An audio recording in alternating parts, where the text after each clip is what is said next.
Hey everyone, in this episode I talk about the Chinese Century of Humiliation. If you don't know about it, it's really important. This is not going to provide you super in-depth information, but it'll give you a starting block if you don't know what it is.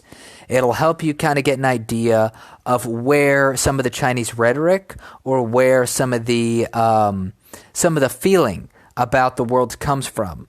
And also I had a really good conversation with a Chinese student who kind of helped elucidate the feeling that I think many Chinese feel towards maybe the Western world or, countries like Japan. So, good podcast. Take a listen.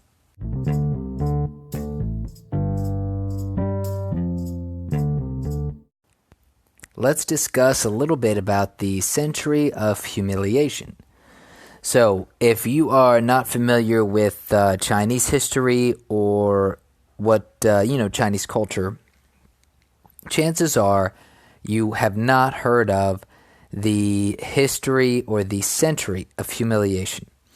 So, China has as I've mentioned previously, and if you just do some brief research, you'll find that China has a cultural tradition that dates back at least 4,000 years in terms of writing, in terms of art, in terms of various dynasties. I use the word cultural tradition because it's, been under many different rulers, many different dynasties in, thousands of years. It's not like a continuous civilization of unbroken, it's not like an unbroken chain of civilization, right? They've had peaks and valleys and all kinds of wars and civil wars. But it has a long and rich history and tradition. And even though, in the United States, if we go back to the 1840s, we were still a very young country, and, we had the Civil War in the 1860s. But China had already been well established by then, obviously, and was going through one of their low points. And it's called the Century of Humiliation. So the reason I want to touch on this is because I spoke to a Chinese high school student who was telling me how important this was to them today. So I'm going to go through some history about this and then talk about the conversation I had and how I think the psychology appeals to more than just this one student. I mean, I think this is kind of a broad idea across parts of Chinese society. So the Century of Humiliation, it's generally attributed to the start of the first Opium Wars with Britain around the 1840s, where British forced trade upon China regarding, I think it was opium and tea. I'm not actually 100% familiar with the specifics of the Opium Wars. But the British essentially opened up China to trade through force because prior to that, China was only letting countries exist on the peripheries of China, like near where Hong Kong is now.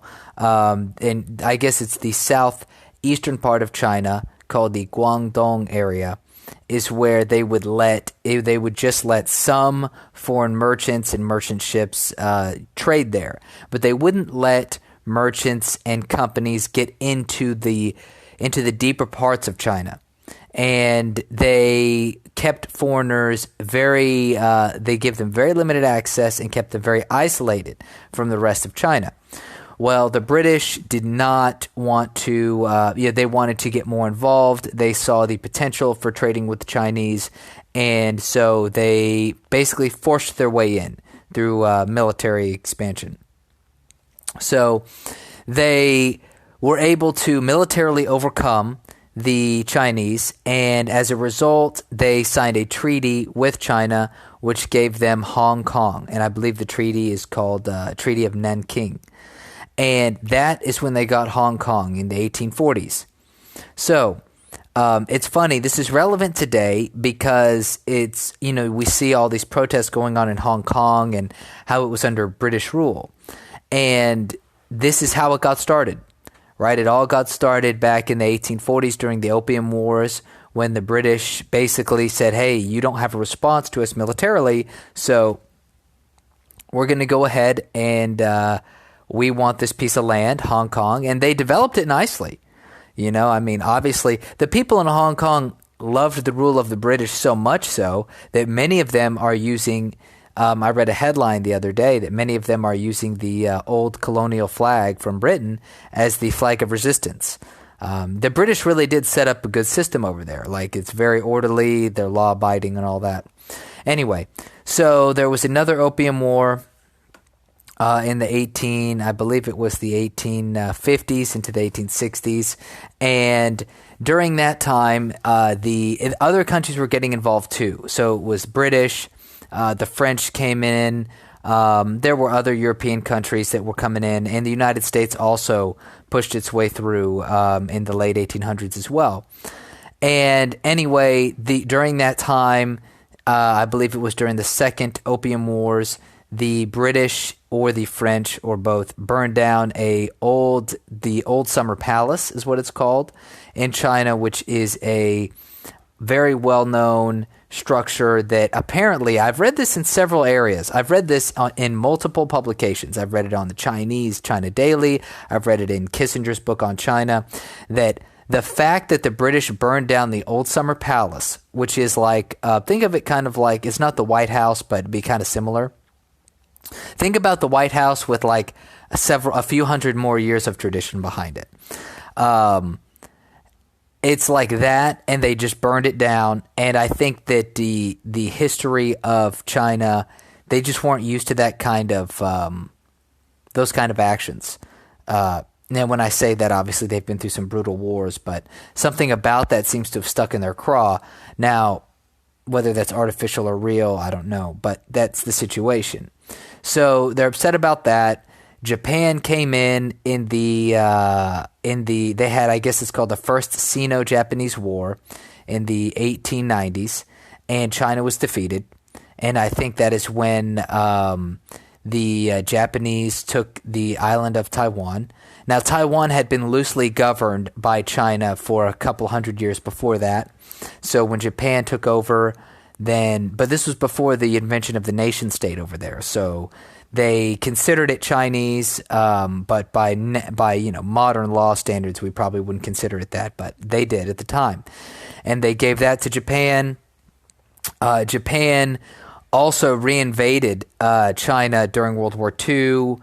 And, there's the Nanjing Massacre where they killed millions of Chinese. And basically from the 1840s until the 1940s, when Mao Zedong took power, they consider that the century of humiliation.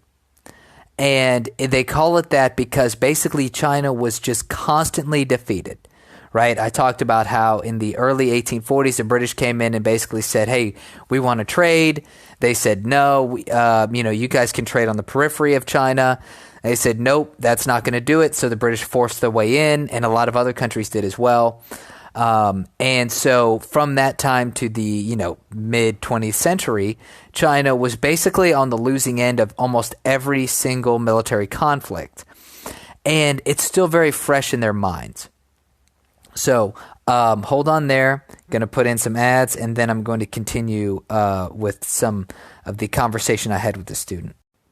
Hey, everybody. Do you want to record your own podcast like me? Well, Anchor is a one-stop shop for recording, hosting, and distributing your podcast. Best of all, it's 100% free and ridiculously easy to use. And now, Anchor can match you with great sponsors who want to advertise on your podcast. That means you get paid to podcast right away. In fact, that's what I'm doing right now by reading this ad. That's right, mofos. It's easy. Check it out. So I had a conversation with a high school student, Chinese high school student, and he brought up a specific event that happened. I think it might have been the Boxer Rebellion. And within that context, he talked about how China must never forget this. I thought that was really interesting. I was like, And he stressed that this was a humiliating time for China, and they can never forget this, and that they must use this to remember that they must maintain their strength. And I thought that that was really interesting because I think that that ethos, or I don't know if that's the correct word, but this feeling, I do believe, pervades, I don't want to say the entirety of China, because China's got 1.3, 1.4 billion people, a lot of people with different interests. But there is a sense that China was taken advantage of by the major Western powers and that they're back on the rise. And a lot of Chinese, I think, view the ascension of China in modern day not so much as an anomaly, but a return to normalcy, right? Like in the Western memory, like in the United States, we have such a young country, and Western civilization as a whole, like modern Western civilization, like if we go back to the Roman times and stuff like that, you can go back, you go back to the Middle Ages, then you go back to the Roman Empire, so you go back a couple thousand years. But it's all very fractured, and it's there's, like I said, you have the medieval times, you have periods of dark ages where there's plague and famine or there just doesn't seem to be technological progress for a few hundred years. And you compare that with the Chinese, which that civilization, the cultural tradition alone is about double what we have of our Western memory. And so for them, and also during that time, they had there were many, many times throughout that history of the last few thousand years where they were the dominant empire, the dominant civilization in Asia, and possibly the world, depending, but it's hard to say, who was doing what back then to compare. But in that part of the world, they were very dominant and had at times a flourishing economy, flourishing traditions, flourishing culture. So a lot of them view the modern day ascension to basically a return to normalcy, and they're reasserting their dominance on the world. And now, of course, it's not that simple, because the world is a whole, it's a very different place. The one-child policy has really created a lot of damage population-wise in China. And as I've mentioned before, I think the one-child policy has made it to where their military expansion is put at threat, because how many people are going to let their only son die, right? I mean, how many people are going to put up with that? No matter how nationalistic you are and how much you love your country, you don't want your only son to die in war. But anyway, back to what I'm saying is there's a lot of pride in China. There's a lot of there is a strong memory that they are coming from a broken past. And now in the United States and in the West, we tend to focus on some of their communist history in the past, which was horrible, right? Under Mao, throughout the 50s, 60s, and 70s, China went through the Great Leap Forward, which was, if you haven't learned about that, it was a total mess. It was a top-down approach to what is called modernization, where the government bureaucrats tried to dictate how every part of the economy was going to be run, and it was just a disaster. There were famines. They killed hundreds of millions of Chinese people because they were effectively had a totalitarian control over the economy. And then the Cultural Revolution in the 1970s ravaged the country again, with people getting rid of tons of old Chinese traditions and culture and art, and just mayhem. But regardless, for the Chinese, even though those were disastrous moments, they've come a long way, and they view the century of humiliation. It's a way for them to look. It kind of allows them a lens to view the world, right? It allows them to view the world through a lens of opposition. So how in the West we tend to view things, or we viewed things previously, like in the Cold War, it was communist first, the free world, right? Communism versus the free world. Well, if you take it into a Chinese perspective, they tend to look at it as, you know, you have the oppressive Western European nations, and then you have this cultural tradition of China, which is now reemerging from its depths. And so China views the Western attempts to constrain it as just as Western attempts to constrain it and to basically humiliate them again. And China is using this to their advantage nationally, locally, to remind people like, hey, remember what they did to us for 100 years. We can't let that happen again. And I also thought this was interesting because me and the student talked about Japan and how in Japan there was he said that, you know, he dislikes the Japanese people. And I thought that was interesting because I brought up the point that, you know, I said the modern day Japanese people did nothing to you, right? Like the 15-year-olds in Japanese high school, they didn't kill 30 million or however many million Chinese people in the Nanjing massacre. You know what I'm saying? Like the people that are going about their lives just trying to survive in Japan had nothing to do with that. And so I tried to, and I wasn't confrontational, but I tried to bring up some points and say, well, do you think it's fair to harbor this resentment considering that there are kids your age in Japan who have done nothing? You know, like they've done nothing to China. And so... But anyway, I thought it was very interesting. The kid was very, despite what people may think, he was very reasonable. He didn't go, no, well, we must smash them, the evil imperialist Japanese. He was very reasonable about it. But you could tell that he was not going to let go of the century of humiliation. And he was not going to let go of the fact that Japan did wreak some havoc on China in the last century and a half, and that they're not just going to forget that. So there's this is just something I wanted to discuss. I think it's an interesting perspective. Maybe it's not talked about enough. I think in the Western point of view, we tend to have a short memory sometimes because, for at least for the people in the United States, really our history is not that long, and the last 100 years has really been our century. So me personally, I mean, I'd run into this all the time. I tend to look at the world through the lens of the last century, right? Like what happened within the last 100 years.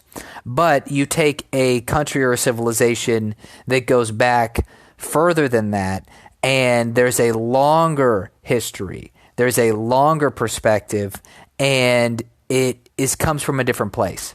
So that's what I wanted to talk about today regarding China and the East. So I hope you enjoyed. And remember, if you want to look up some more information, check out the First Opium Wars with the British, the Second Opium Wars, the First Sino-Japanese War. You'll learn about when the British took the area now known as Hong Kong, and how China was divided up. And it is true, China really was beaten down for about 100 years. Now, does that excuse some of the things they do now? Obviously not. But it gives you some perspective on where they're coming from. That's, in my opinion, that's what it does. And that is helpful. So I hope you enjoyed.